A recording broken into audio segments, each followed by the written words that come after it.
Hey guys, Emily here for another quick video. The other night, Lorene and I were headed down to Electric Paint Fest, which was an event at a nightclub called Tequila Jack's downtown here in Ottawa. We had tickets for the event. Unfortunately, we didn't end up going as I was really stupid and completely forgot to put my IDs in my purse because I had a new purse and I didn't move everything over, so I didn't have my ID, so I couldn't get in, so we didn't go in. I tried to convince Lorraine to go on her own, but you didn't want to, eh? No, not by myself. So we didn't go, but we had other friends downtown anyways, and eventually we headed home.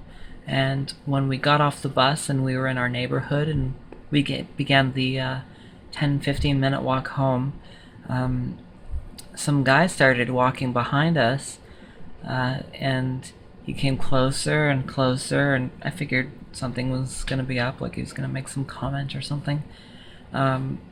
He asked us if we had been to the electric paint party, because he had come from there, and talked about how fun it was and stuff like that, and how so many people there were getting high and just stuff like that. And so we're like, oh cool, you know, he seemed friendly enough. So mainly I did most of the talking. I think That's true. you talked to him like at first, but then I kind of took over the conversation. Yeah, you did. So we talked to him for a bit about the paint party and stuff like that. That's right. Then eventually he changed the subject to talking about how hot I was, being like, oh, you're so sexy, and like saying all this stuff. Like he'd just go on and on about it. I'd be like, thank you, that's nice of you to say, thank you. Yeah. And just like being as kind as possible, because he seemed really friendly. Yeah, he was just flattering you, you know, with nice things. If you guys remember the previous video I did that title is like, I got followed home by a perverted stalker, that story involves a guy that really scared the shit out of me and made us both feel like we were in danger. This dude was not the case. I don't think either of us felt threatened or intimidated or scared. Really, I know I wasn't scared. I wasn't scared. I felt safe personally. Like, he seemed like a friendly guy. Yeah, he did. He was just drunk and high, as we later found out. He told us he was high from the party. So anyways, he seemed friendly enough, so I just said, sure, thanks, that's very nice of you to say, you're very sweet, all that kind of stuff. And then that's when he puts his hand on my arm and he's like pulling me closer to him. Then what happens? And I took his arm off and tried pushing you forward to walk a little bit faster. And you say to him, get your hands off of her. Yeah, you like yell at him that like, get your hands off her, like really sternly and loudly. And he does. And then I quickly say like, oh, it's okay, Lorraine, it's okay, I can handle this. Like I make it clear that I don't need her to step in, because again, I don't feel threatened at this point. I can be understanding, like he's high or whatever. He just had a great night. He was heading home and saw someone he thought was hot, so he was trying to make a move or whatever.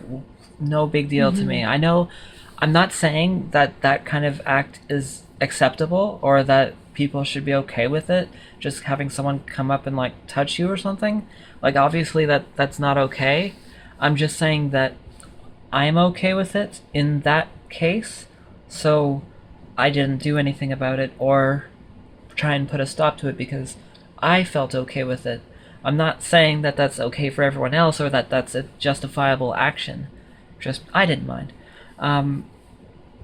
So that's fine. And it's around then that he tries again to touch me. This time he puts his hand on my breast. And he's like, oh, you have nice boobs too, and making some comment like that. And he's like rubbing and touching for a while. And Lorraine didn't see this part. I guess it was out of her view.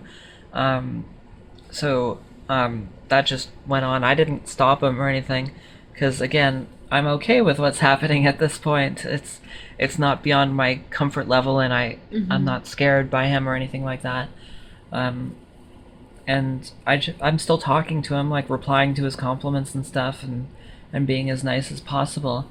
Um, and then he comments about my ass, and again it's like, oh, you have such an amazing ass too, blah blah blah.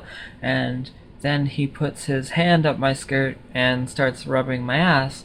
Um, Again, this goes on for a while, quite a while, um, and I'm still okay with this. This is fine. I like this. Um, I know that probably makes me weird that I liked being groped by a random stranger. A lot of people would find that like disgusting or unacceptable, or like, oh, you should call the police or whatever. But no, I like that kind of thing. Um, so I was cool with that. But it's at this point that he then decides to continue to escalate things. So now he steps in front of me and starts moving his head closer to mine and making a kissy face or whatever. I can see his lips puckering and his eyes closing, and he's gonna try and kiss me. And that I'm not okay with, because one, you're a total stranger. I don't know if you have any STDs, or if you have any diseases or sicknesses or anything like that that's transmissible. So I'm not gonna like swap spit with someone I don't even know. And I have limits. Like, touching is one thing, like through clothing and stuff. You're not like exposing yourself to anyone, but like as soon as you start exchanging bodily fluids, that's a bit much for like some person I don't even know. So at that point I say that I'm gonna have to stop you now. It's a little bit too much.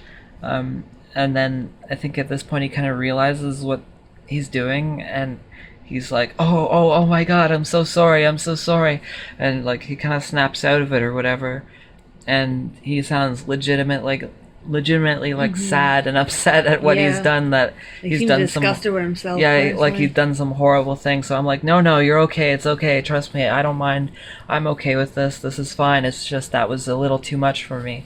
And I say, don't worry about it, you're fine. I just try to reassure him, because he's like freaking out at like panicking at what he did. Maybe he's worried I was gonna like call the police or something, or maybe he just felt bad. I don't really know, but I tried to make him feel better. He seemed okay, and then we sent him off on his way, and he went home. And so we went home too, and that was the end of the story. But just wanted to share that with you guys, because I know I kind of rant a lot about like problems that men give me or whatever, and a lot of it can sound very negative, or that I'm like anti-men or something like that, but that's not the case. Like, I like some things that a lot of people would consider crazy. I'm not like against sex or against stuff like that. Like, I'm into stuff. It's just the way you do something is very important. Like, whether you come off as a friendly person or whether you come off as scary and dangerous, like, that makes a difference at how someone's going to treat you or react to you. Well, anyways, guys, I guess that's it for today. It's very, very late here, so we are going to get out of here for now.